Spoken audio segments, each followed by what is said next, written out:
stays there for a million years to wait for something to happen for dirt to pile on top of it. It's not going to fossilize. We've talked about this before. What happens to a fish when it dies? It's going to float, okay? So a fish that dies of natural processes, if something doesn't happen, it's going to quickly float. You've got to go to the bottom to be fossilized. You've got to be buried. So if nothing happens quickly... It decomposes? Yeah. I don't know if Nathan remembers this, but the time we spent at that place called Disney World. And we came back from it, and our fish had died. Yeah, and it had been dead long enough, it was already in 2 pieces. That's a wonderful thing to bring your children home to. When we were Branson, didn't the water turn into jelly? That's when we came back from it. You know we ran out.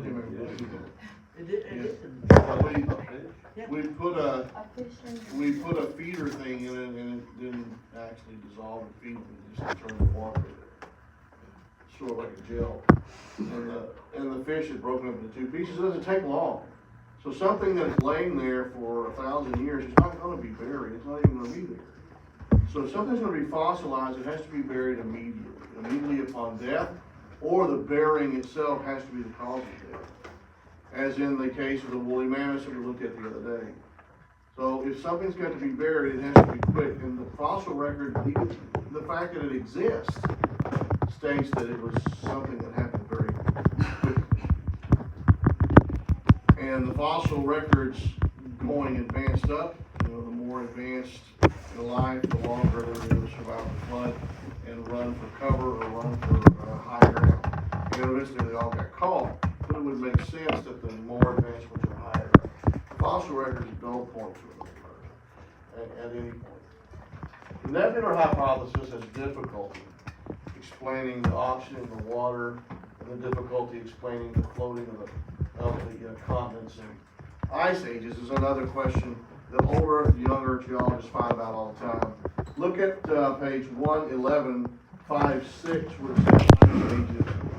According to older geologists, at least 5, and I would say anywhere from 5 to 10 is the usual number that's placed by most geologists. At least 5 major ice ages happened during the Earth's history. What is an ice age? It is a period also called a glacial period, when deep continental glaciers covered a large part of the Earth's surface. The evidence is certainly there of ice ages, or at least one. The evidence is there of glaciers moving around that are no longer in existence. But what caused so many ice ages? Is there evidence that there was more than one? If so, what were the cycles of the climate that caused that? There are all kinds of theories. We lacked enough CO2 in the atmosphere to trap enough heat so the floor cooled down. The sun went through cycles where it didn't produce enough energy, and the earth cooled down, none of which has ever been observed. And we've never observed the sun to do that. We've never observed CO2 like that in our atmosphere before.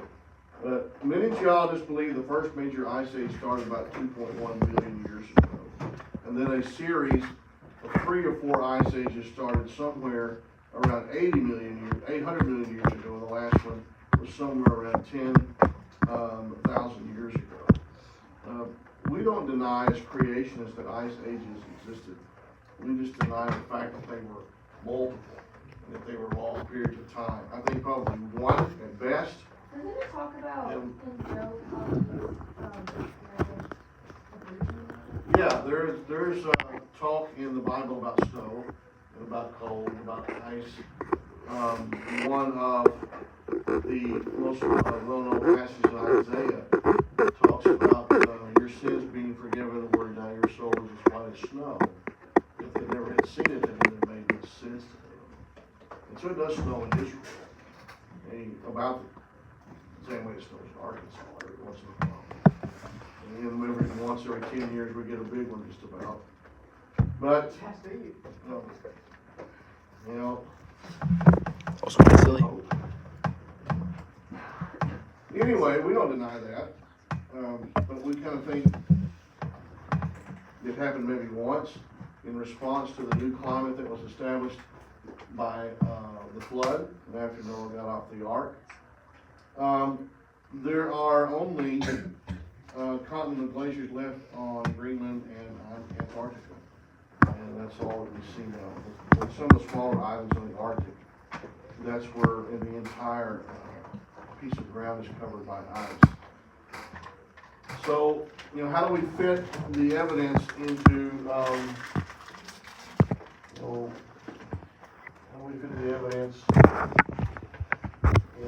into the older theory? Well, that's that problem. First of all, the nebular hypothesis, there's not enough gravity for it to form the sun and to pull all the planets together. We know that now, that there's not enough gravity in the sun to hold on to everything. What is holding it on is mostly the sun's gravity, but what other power is it that we haven't discovered yet that is holding the planets in orbit around the sun for all this time? That's why we've started going toward the acceptance of the fact that there may be dark matter out there that we can't see for whatever reason. So something else besides the sun is involved in holding the solar system together. So if there's not enough gravity now, how did there get to be enough gravity out of that nebula to hold everything together to start everything? There is another star from another solar system exploded and caused a ripple effect of energy to kickstart the process in our solar system. Where did the star come from? Nobody knows. There's always an idea that something might have happened. We don't know where it happened. We don't know where it came from. There's so much mystery and speculation. The Bible is extremely clear. 6-day creation, it all came from God. God got tired of it being evil and destroyed it all, except 8 people and what was on the ark, and started over. And the fountains of the deep broke up, and the fountains of the heaven, they opened, and the entire history of the world is very clear from the observer that saw it. And nobody saw the nebular form. Nobody saw the Big Bang. Nobody saw the planets get in line and cool down, and a chunk of the earth break off and become the moon. But God himself saw everything that happened from the very beginning and related it to us. There's just no speculation. That's one of the biggest problems of the millions of years. We've talked about all that slide as well. And we've talked about all that slide as well. Is there another story that fits our observations of the universe better than the old Earth story? There it is. And it's the story of the flood. And we'll start that tomorrow. If you haven't read 5C, please do so. After 5C, we will be done with chapter 5. Now, here is the plan for the rest of the semester. You will not be taking a separate test on 5 and 5. It will be added to your study guide and for your final exam. This is the way that I do study guides. Please remember these instructions. Most of you won't, but I'll have to remind you. Surprise you. And remember what I tell you. I will post a study guide on Classroom, and you will go through it a couple of days here in class and at home if you need to. You will find the answers. If you got your test that have been corrected from all semester, you've got a great job. Okay? Great job. And what we'll do on the 2 official review days is I will make sure, because we have limited time, that the ones that you're having trouble with, you answer first. And I will ask you, what questions do you have? You'll say, Dr. Sell, I'm having trouble with number 45. I'll answer number 45, mark it off, and move on. And we'll do that until everybody has had a chance to ask questions. Once we're done, I'll go through the remaining ones one by one across the wall. There are about 140 questions on your file. It's the same format you're used to. There's, 85, 90 entries or so on your study guide, but there's multiple questions to some of them. So what we'll do when we finish 5C is we'll start the study guide early, probably late this week. Yes, Ms. Bledsoe. Could you go back to the older stores? And we ran out. There is indeed. Oh no. I think there's one back. Yes. That one, okay. Other questions? You will have, a quiz though on Monday. Is it next Monday? Did I say Friday? I think it's Yes. Friday. I think it's Friday. You will have a quiz on the 15 tectonic plates on the map. And I'll talk more about that tomorrow. I'll show you an easy way to study. Most people do very, very well. And I'm planning for that on Friday. Oh, my bad. Other questions? That was disrespectful. Yo, guys. It's LeBron James. Arlo, wake up. Wake up, Arlo. Arlo, wake up. Arlo, Hutch just drew on your eyebrow again. What eyebrow? Oh, dang. Arlo, are you gonna take that?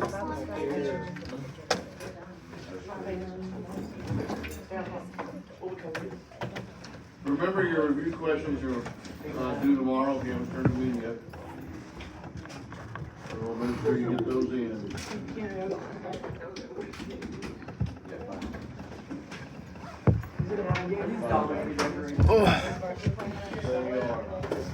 Wait, is this varsity play?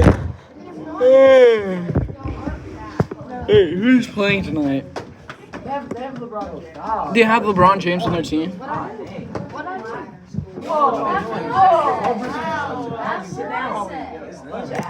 Arlo. I didn't do anything. Bro, get me off the line. 11,000 people are calling. They're watching. Wait, is that 11,000? Wait, That's 11. It's 12. And they're just tall. Who are y'all playing? What? Yes, 12 people. No, it's 12. No, it's 1,200. You silly. But he's a blanket. That's your lie. Yes, it's my life. When they're But what if I turned off the chat? You silly. No. I have the text to speech turned on. I can't turn it off. Arlo, why would I turn text to speech on? No, Arlo, I have them turned off. Why? Arlo, because text to speech is turned on, and I had to in the stream, in the live, and then turn them off in settings. And like then, yes, no, then I would have to end the stream, and then I don't want to end the live. Hey yo, moderator, can you say something right now? Hey, cool gamer boy, can you say something right now? It didn't work. Guys, do y'all play D? What did you thought? Come on, here.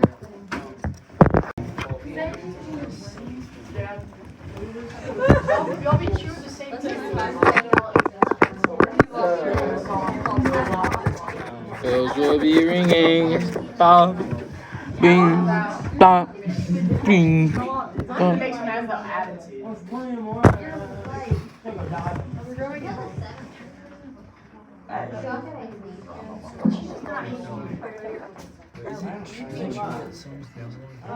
No! I'm just scared. I won't think. But I didn't say. No, that's the main thing. Aren't you recording? No, it's not. Yeah. And they put it down. Yeah, I understand what she's saying. But, yeah. Bells will be ringing, ring my eyes.